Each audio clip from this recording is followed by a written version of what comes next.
วันที่ 9 กันยายน 2024 นี้โรงเรียนวัฒนธรรมชนเผ่ากองทัพได้จัดพิธีเปิดศุกร์เรียนใหม่ 2024-2025 โดยการเป็นประธานของสหายพลจัตวาภูมิดาราเพชรห้องหัวหน้ากลุ่มใหญ่การเมืองกองทัพ มีผู้ต่างหน้าจาก 4 กลุ่มใหญ่ห้องว่าการกระทรวง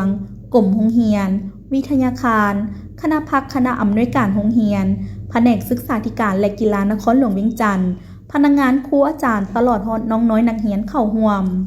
สหายพันเอกสังทองสุขศรีสวัสดิ์ห้องหัวหน้าการทหารหัวหน้าห้องศึกษาโรงเรียนวัฒนธรรมชนเผ่ากองทัพได้ผ่านแผนการซิดสอนทำเรียนศกเรียน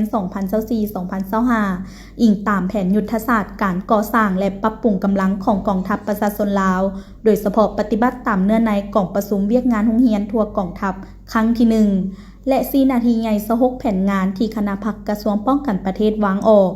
โครงการหลักสูตรเวียกงานอบรมหัดแอบของกรมใหญ่เสนาธิการกองทัพและโครงการหลักสูตรสั้นมัธยมศึกษาของกระทรวงศึกษาธิการและกีฬา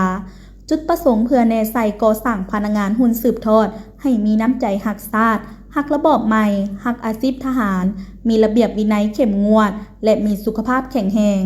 กำเน้นความรู้พื้นฐานวิทยาศาสตร์ธรรมศาสตร์วิทยาศาสตร์สังคมผู้หมุนไส้เข้าในหน้าที่เวียกงานตัวจริงอย่างมีประสิทธิภาพในศกเรียนปี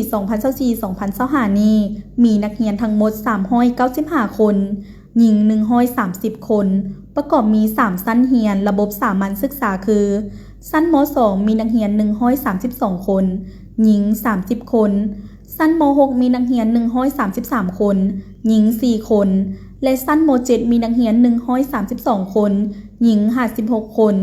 สำหรับวิชาที่นำมาซิดสอนแม่นปฏิบัติตามโครงการหลักสูตรที่กระทรวงศึกษาธิการและกีฬาวางออกโอกาสนี้สหายพลจัตวาภูมิดาราเพชรได้แสดงความย่องยอสมเสยต่อคณะรับผิดชอบทุกภาคส่วนตลอดฮอดครูอาจารย์ที่ได้กะเกียมเนื้อในด้านการซิดสอนต่างๆกำหนดโครงการหลักสูตรการเรียนการสอนในแต่ละระยะให้ถึกตามทิศนำและคาดหมาย